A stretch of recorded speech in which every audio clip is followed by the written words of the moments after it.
On se retrouve aujourd'hui pour le 3e épisode de mon podcast Tricot Couture.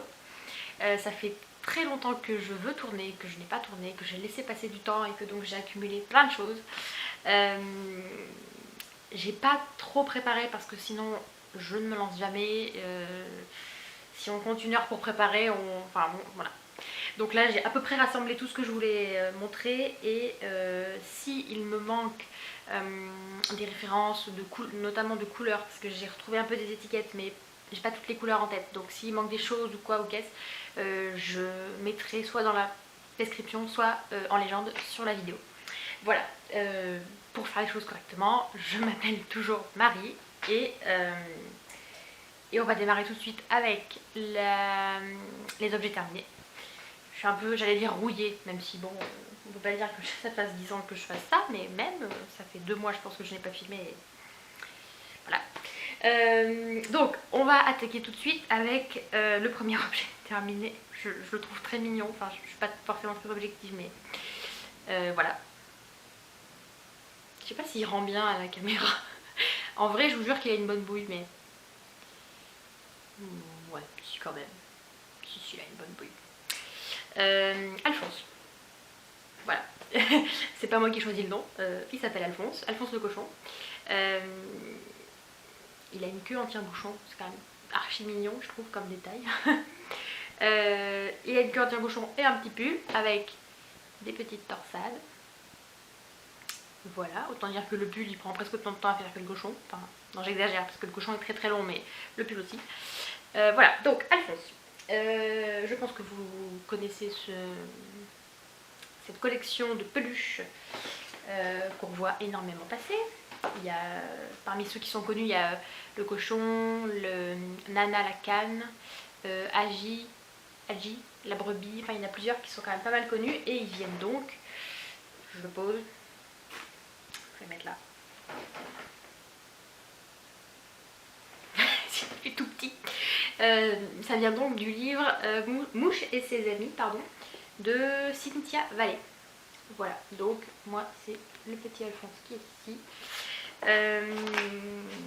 Alors, c'est hyper sympa à réaliser, je trouve, parce que c'est sans couture. Donc on démarre par le groin. Je crois qu'on démarre par ça. Ouais. Et ensuite on fait des augmentations. On part de là, hop hop hop. On fait une oreille, tac tac tac, on fait l'autre. En fait on part de là et on arrive au bout sans jamais faire de couture. En fait on va parfois mettre des mailles en attente, les reprendre, marquer des mailles pour y revenir après et rajouter des détails, par exemple la queue, voilà. On l'a fait dans un second temps, mais on ne fait pas de couture. La seule couture, mais c'est bien normal, il faut quand même, voilà, c'est à la toute fin, juste ici, entre ses pattes, mais enfin, ça représente 2 cm quoi, donc voilà. Très très sympa à faire. Le patron est très très bien, très bien écrit. En fait, c'est vraiment... j'ai déjà entendu des personnes qui disaient que on nous prend par la main, mais c'est vraiment ça en fait. C'est vraiment toute une succession d'instructions, c'est dur à dire. Et à la fin, on obtient ça, mais ça va tout seul. Franchement, ça va tout seul. Donc, c'est juste... Alors, c'est long. C'est vraiment long, je peux pas dire, parce que c'est des toutes petites aiguilles. C'est du 2 ou 2,25 ou 2,5. Enfin, il y a plusieurs tailles d'aiguilles à l'intérieur du modèle, mais dans tous les cas, on ne dépasse pas 2,5. Donc, c'est quand même des toutes petites aiguilles qui parfois font un peu mal aux mains parce que il y a quand même une certaine tension. Mais moi, j'ai adoré faire ça. Je compte en faire d'autres. Et du coup, je lui ai fait parce que dans le bouquin, ils sont tous habillés en fait. Et on peut, alors chaque personnage a sa tenue expliquée dans le livre, mais en fait on peut quasiment intervertir tous les vêtements à quelques adaptations près. Par exemple, voilà, comme ça je pars directement dans un objet en cours, mais on va dire c'est en lien. Là j'ai fait le pull et je suis en train de faire le pantalon. Et le pantalon, c'est quand même vachement bien fait. si j'arrive à vous le montrer, il a un petit trou, je sais pas si vous verrez. Non, je pense qu'il faut pas me croire sur parole, mais il y a un petit trou en fait pour passer la queue. Hyper ingénieux. Donc ça voilà, si on intervertit entre des différents animaux, il faut juste penser à rajouter ou enlever le trou, mais c'est hyper sympa. Donc c'est un petit pantalon qui va être en... comment ça s'appelle, une espèce de jacquard. Mais c'est pas vraiment du jacquard parce que c'est des mailles glissées et bon. C'est la première fois que je fais ça. Je suis pas forcément hyper fan du résultat. Enfin je trouve que je me suis pas très bien débrouillée. C'est pas hyper régulier. Bon, je sais pas si c'est vraiment net la caméra. Non, je pense tant qu'il y a mes yeux, ça sera pas net. Là je pense que c'est mieux. Ma foi voilà, je vais voir si ça rend bien. Bon, si ça rend mal, peut-être que je le déferai parce qu'en soi il est très mignon comme ça, il n'y a pas forcément besoin de plus. Voilà. Je vais essayer de pas trop m'éparpiller parce que sinon l'épisode va faire 2 heures parce que j'ai plein de trucs à montrer. Je vous parle juste d'Hélène. Donc pour le corps, il s'agit de la Alpaca de Drops. Hop, on va mettre devant les yeux, comme ça il fait le focus. Alors le coloris, je pense que c'est le bon coloris parce que dans cette fibre je crois que j'ai que cette couleur. La couleur 90-33, voilà, donc impeccable. Le petit pull, il est fait en Knitting for Olive, la Merino de Knitting for Olive. Je dois bien avoir l'étiquette je pense. C'est un reste du gilet que j'avais présenté dans mon tout premier podcast, le gilet Silver Leaf, mon gilet bleu, moi je l'ai pas là, mais bleu marine, enfin non pas bleu marine, bleu gris. Donc le Merino, comment il s'appelle leur Merino? Non ça c'est mohair. J'ai toutes les étiquettes mais ah, là oui. Merino Knitting for Olive. Hop, voilà, en coloris. Ah bah voilà, la couleur c'est Dusty Petroleum Blue. Donc oui, bleu pétrole, c'est ça la couleur que je cherchais. 97 829 la référence. Donc ça c'est pour Alphonse. Ah oui, et le... bon ça j'aurais pas la référence je pense, mais c'est pas très grave. Les bouts de pâte, là et là, je vois qu'il y a mes yeux, c'est terrible, il fait pas le focus. C'est un reste de laine à chaussettes, enfin de laine à chaussettes. La marque de... ah ça me reviendra après. C'est avec la même marque que j'ai fait ça. Et j'en ai parlé au précédent épisode. C'est de la... soit, ça va me revenir. Mais c'est juste un petit reste de toute façon pour les bouts des pattes. Pour le pantalon, bah, le même bleu.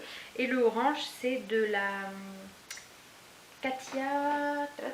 elle est là. Baby Nature de Katia en coloris 122. Voilà, Alphonse, c'est fait. Est-ce que j'ai été efficace? 8 minutes. Bof. Donc ça c'était le premier objet terminé. Ensuite, on continue avec ma folie des patrons l'émail de Montboulin.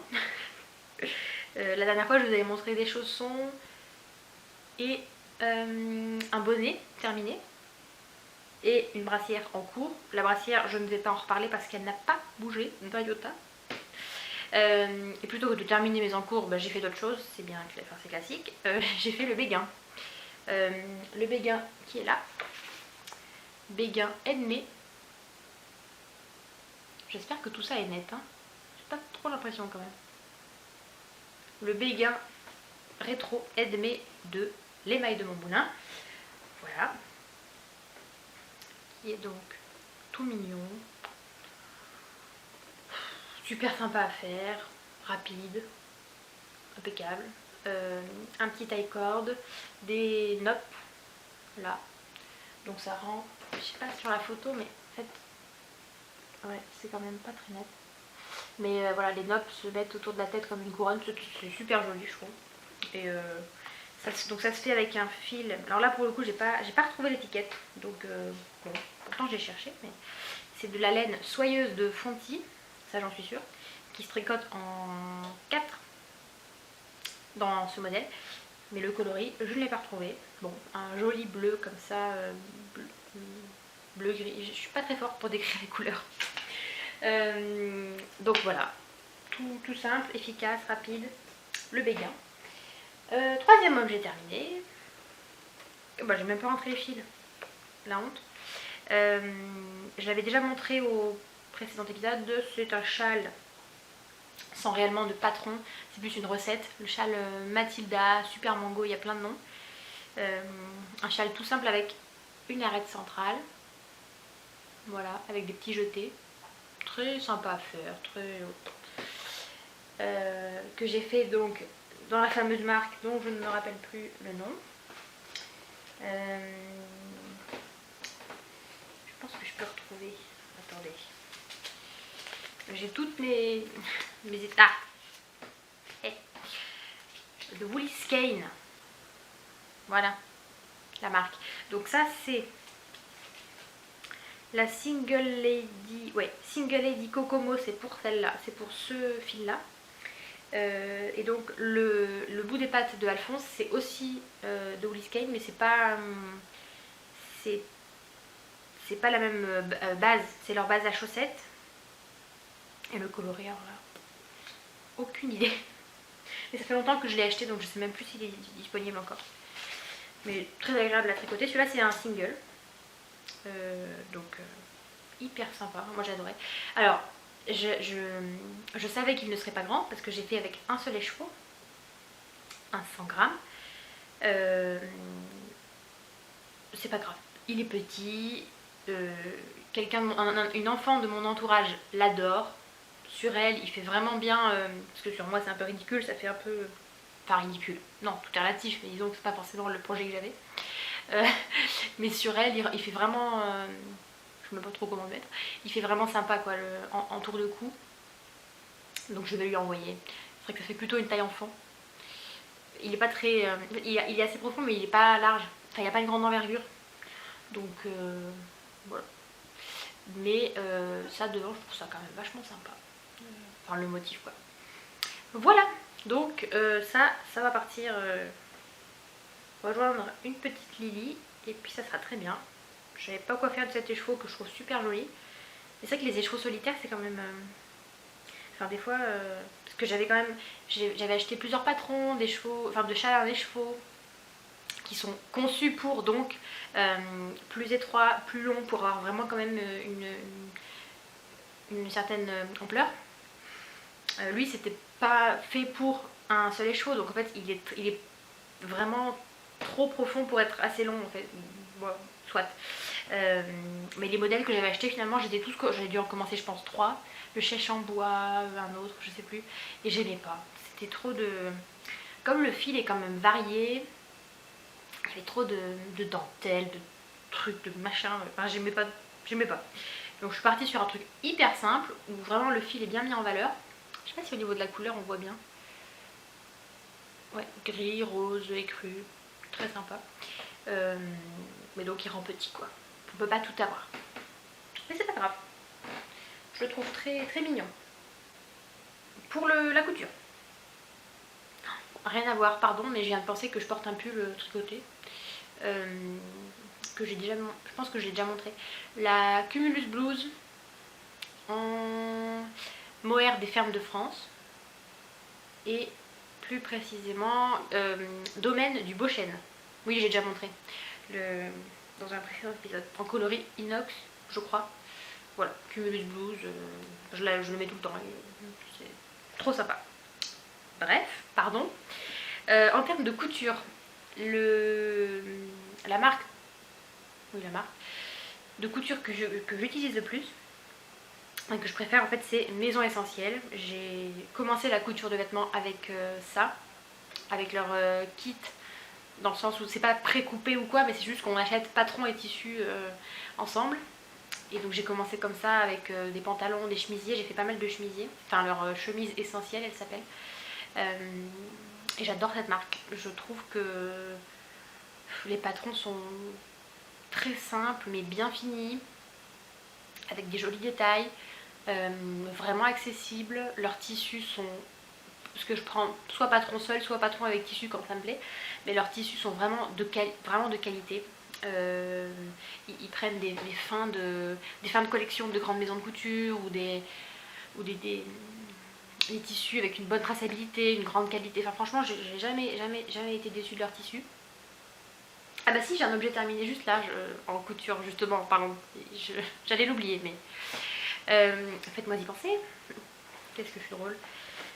Tout ça pour dire que les 3 projets couture terminés d'aujourd'hui sont tous les 3 du site Maison Essentielle. Je commence avec un pantalon, enfin un pantalon en jean, c'est pas un jean mais c'est un pantalon en jean. Ça va être très dur de montrer, mais globalement un pantalon tout simple, ceinture élastiquée, petite étiquette qu'on a vu partout, pantalon droit, large, voilà, tout simple. Le pantalon bobo que j'ai fait en 4, 5 exemplaires. J'en ai fait un comme ça, donc c'est leur jean à eux, jean bleu foncé ou jean marine, jean anthracite, je sais plus comment ils l'appellent. Voilà, j'ai fait celui-là. J'en ai fait un dans leur lin lavé camel ou terracotta, je sais plus comment ils appellent la couleur, mais elle n'existe plus. J'en ai fait un en double gaze de coton, j'en ai fait un en gaze de coton, j'en ai fait un en lin lavé que j'avais acheté moi-même par la suite. Enfin, j'adore ce patron. Je trouve qu'il est hyper facile à porter, c'est élastiqué, c'est confortable, c'est tout droit, c'est sans prise de tête. Enfin, j'adore.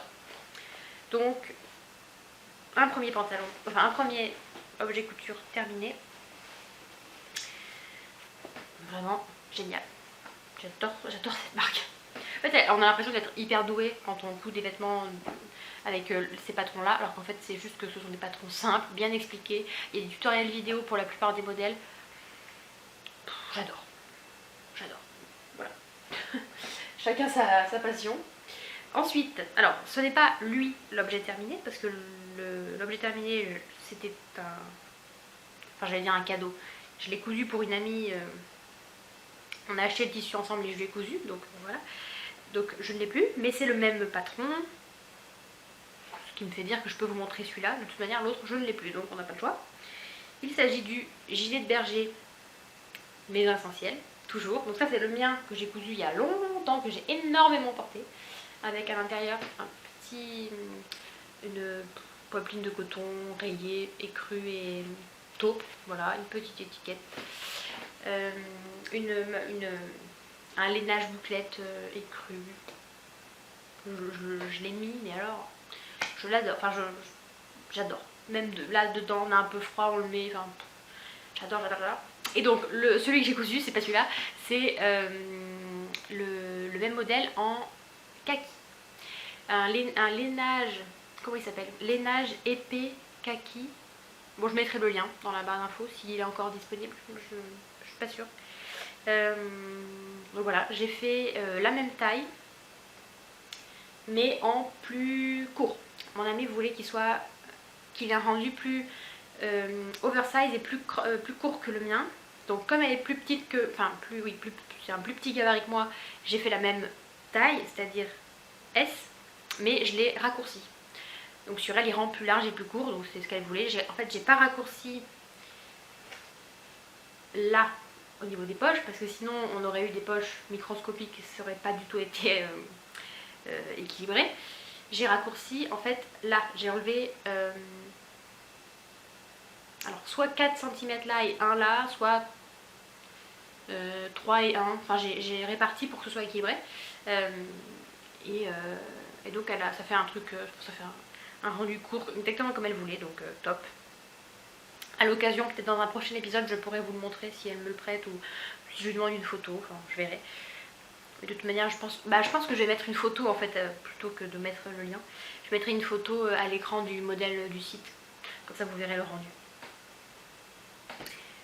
Deuxième objet, et donc troisième, je me lève. Gros sujet. Gros sujet. Alors le nom du patron c'est la veste, ça ne me reviendra pas mais je vais le marquer, la veste panache. Hop là. Attendez, je vais la mettre dans le bon sens.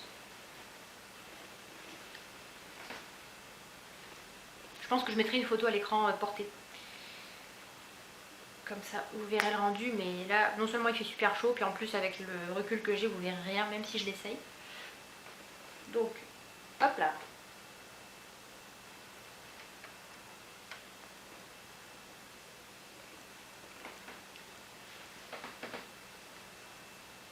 Donc, une veste avec des grandes poches de chaque côté et des... Donc elles sont des pressions. Voilà. Doublé, bien sûr. Pareil, dans une petite popeline rayée et crue et... C'est plus vraiment taupe là, c'est plutôt camel. Voilà. Qu'est-ce que je voulais vous dire? Oui, pourquoi gros sujet? Parce que je pense... Je ne saurais jamais et je suis assez frustrée par rapport à ça. Mais je pense que... en lavant le tissu avant de le coudre, parce qu'en fait c'est un lainage qui, il y a 30% de laine à l'intérieur, et je pense qu'en lavant le tissu avant de le coudre, je l'ai lavé trop chaud. Alors je sais que je l'avais à 30, ça j'en suis sûre, mais dans la mesure où il y a de la laine, j'aurais dû le laver à froid. Voire même ne pas le laver du tout en fait, j'ai pas du tout percuté, mais soit. Et donc j'ai l'impression, je sais pas si à l'écran ça va se remarquer, mais en fait le tissu,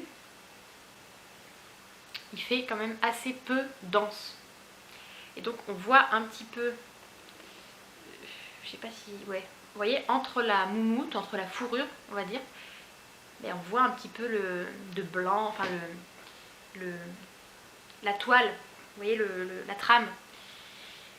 Et je trouve pas ça très beau. Mais c'est comme si le tissu s'était un peu ratatiné. Enfin, en fait, bah, c'est comme s'il est un peu feutré. Mais comme c'est un peu de la texture, ça a feutré en étant un peu rabougri, quoi. Je pense. Parce qu'en fait, je me rappelle pas comment c'était quand je l'ai reçu. Ce que je sais, c'est qu'après séchage, je me suis dit, mais c'est bizarre, il a pas une très bonne tête ce tissu.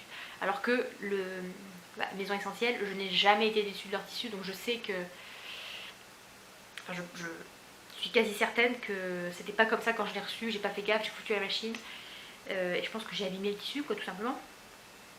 Bon, c'est pas choquant, il n'y a que moi qui le vois parce qu'il n'y a que moi qui le sais. Mais ça reste un petit bémol quand même. Je me dis, je pense qu'elle pourrait être vachement plus jolie si j'avais pas fait cette erreur. Et ça se trouve, je me monte la tête et il a toujours été comme ça, hein, c'est possible. Mais comme je me rappelle pas, je suis allée sur le site, j'ai zoomé sur les photos, je suis allée sur Instagram, j'ai zoomé sur les photos pour voir le tissu chez les autres, comment il rendait. Mais à la caméra, on voit rien. Donc je ne saurais jamais. Mais ça ne m'empêche pas de la porter tout le temps, hein. Elle est super, elle est chaude, elle est... Comme il y a de la laine, elle est chaude.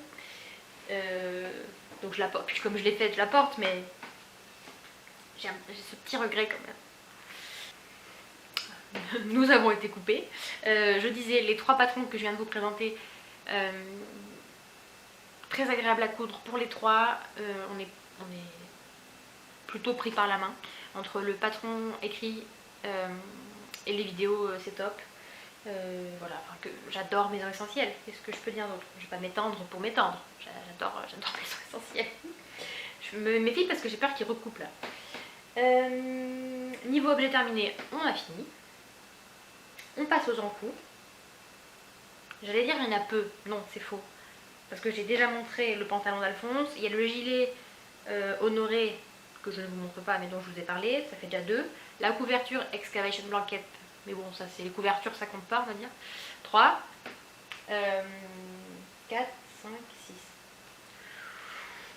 Bon, le plus gros chantier, qui maintenant me décourage un peu parce que c'est plus la saison, mais c'est un pull. Que je crois que je n'avais pas commencé au dernier épisode. Donc, je peux quand même montrer une grande avancée, puisque en 2 mois j'ai quand même avancé. Le Marseille Sweater de Petite Knit. Voilà. Donc, un pull avec un col double. que je trouve j'ai hyper bien réussi. Je me jette des fleurs complètement, mais j'avais très peur de ça. Au niveau du relevage de mailles, que ce soit pas net, que ce soit... Bah je trouve que mon col est vraiment top. La laine bouloche déjà, ça promet. Bref, je vais y revenir. Terminer en bas par des côtes... des côtes quoi? Des côtes classiques. Voilà, côte 1-1, classique. Les mailles à relever de chaque côté, pareil. Je trouve que mon relevage de mailles est pas mal. C'est vraiment le truc qui me fait... que j'aime pas. Le relevage de mailles, je trouve aussi c'est mal fait. Ça se voit, ça fait pas net. Surtout aux encolures, enfin, les encolures et manches, c'est pas... c'est un truc sensible, je trouve.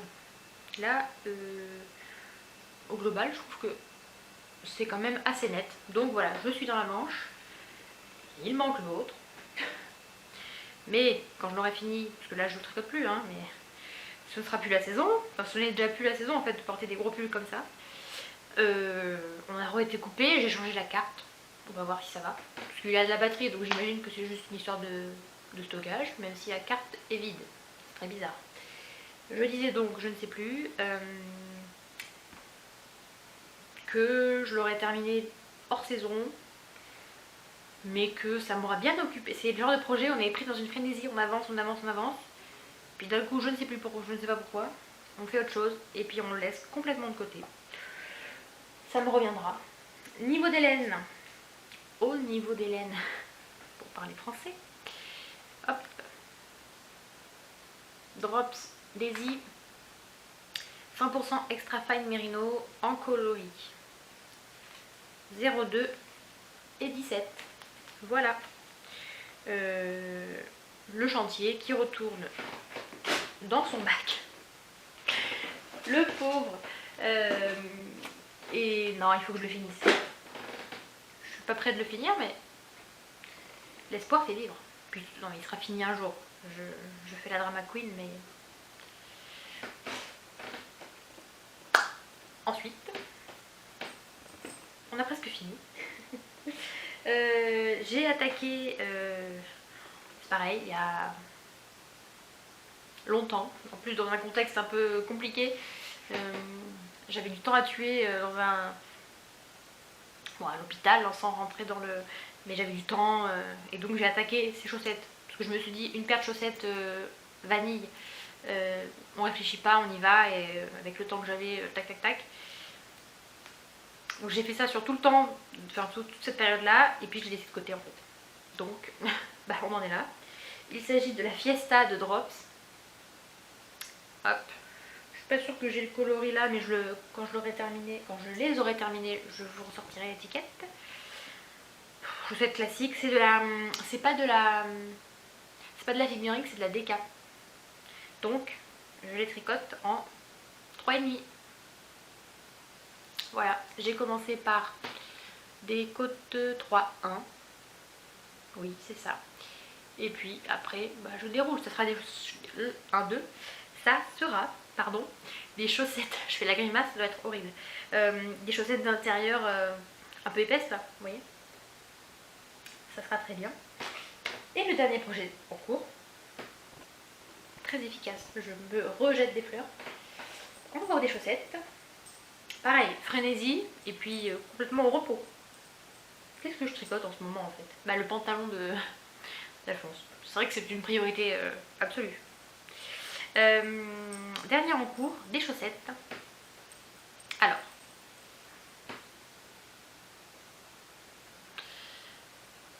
ce sont les chaussettes hélicoïdales de Christelle de la chaîne Démaillez-moi.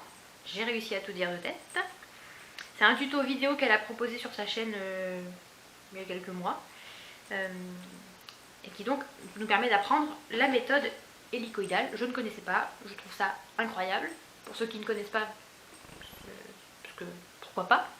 C'est la preuve, enfin, dans le sens où je ne prétends pas apprendre des choses aux personnes qui me regardent, mais si je peux apprendre quelque chose, c'est tant mieux. La méthode hélicoïdale, ça permet d'avoir des rayures sans aucune démarcation.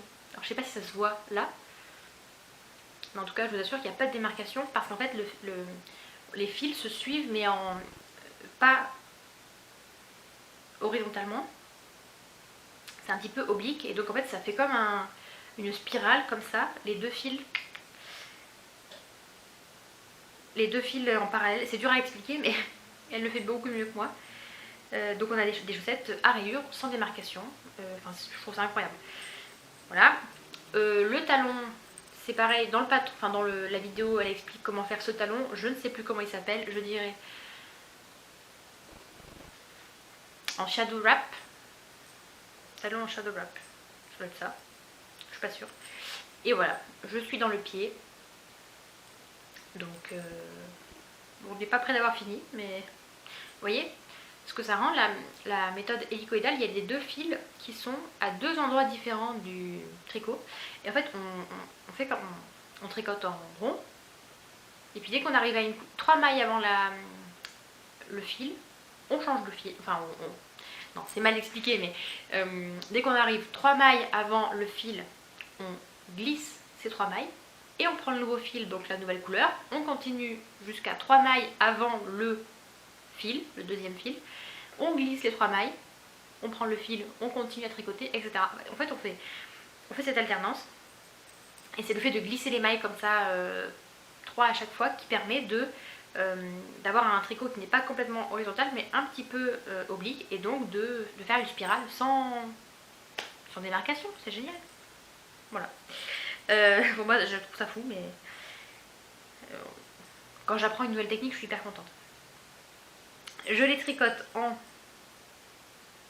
mini circulaire de chez Chiagou, ça c'est sûr, en 2,25. Voilà. Et je fais 64 mailles. Donc hop là. Et j'ai fait une très très longue tige. En fait, je les ai essayées. Je ne passe pas mon pied. Le tricot est extrêmement dense. Donc à voir si au blocage je passe mon pied. Parce que pour l'instant, je ne passe pas mon pied, quoi, tout simplement. Mais bon, je trouve ça hyper sympa à faire. Bah ça, typiquement, oui, je l'avance un peu quand même, parce que c'est toujours là à côté de moi. Et dès que j'ai 5 minutes, je fais quelques mailles, quelques rangs, et ça avance.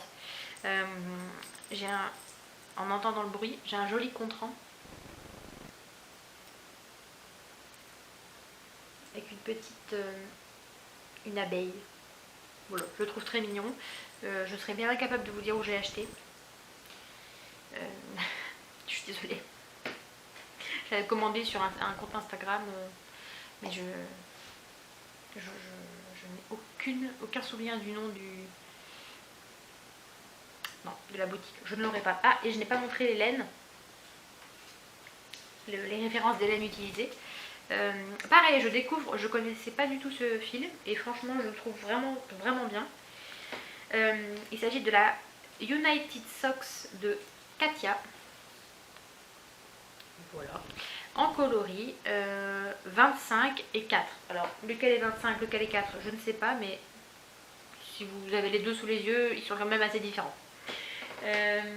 Voilà. Eh bien, écoutez, j'espère que c'était pas quand même trop rapide et trop enchaîné. J'espère que c'était quand même compréhensible, que je n'ai pas oublié trop d'informations. Mais je n'ai pas l'impression. Je ne voulais pas que ça dure trop longtemps, c'est réussi. Et je vais essayer de ne pas attendre aussi longtemps la prochaine fois. Parce que c'est ça, c'est d'avoir plein de choses à montrer. Ça m'oblige en quelque sorte à aller plus vite, même si j'aurais pu faire 2 parties et prendre vraiment plus le temps de détailler. Mais c'est vrai que les projets en cours, je pense que c'est pas mal de ne pas trop les détailler, parce que dans la vidéo d'après ou encore celle d'après, quand on a l'objet terminé, on prend vraiment le temps de... C'est difficile, hein. On prend vraiment le temps de détailler le patron, les laines, la manière de faire, etc., les aiguilles. Et ça fait un peu redite, je trouve. Si en objet en cours on explique tout et qu'en objet terminé on réexplique tout, bah il n'y a rien qui a changé finalement. Donc tout ce qui est détails techniques, je pense que ça ne vous manquera pas si c'est pas aujourd'hui dans l'objet en cours, mais à l'avenir j'espère que je vais faire quand même des petits progrès et que je vais terminer d'autres objets. Donc je détaillerai plus les patrons, les manières de faire, notamment le Marseille Sweater, je l'ai pas vraiment détaillé, mais enfin si, j'ai dit que c'est un col double, si, je l'ai quand même détaillé en fait. Col double, tac, relevage de maille, côte 1-1, relevage de maille, ailleurs. Non, en fait, je l'ai bien détaillé. Voilà, et bien je vous remercie d'avoir regardé cet épisode. Et je vous dis à bientôt.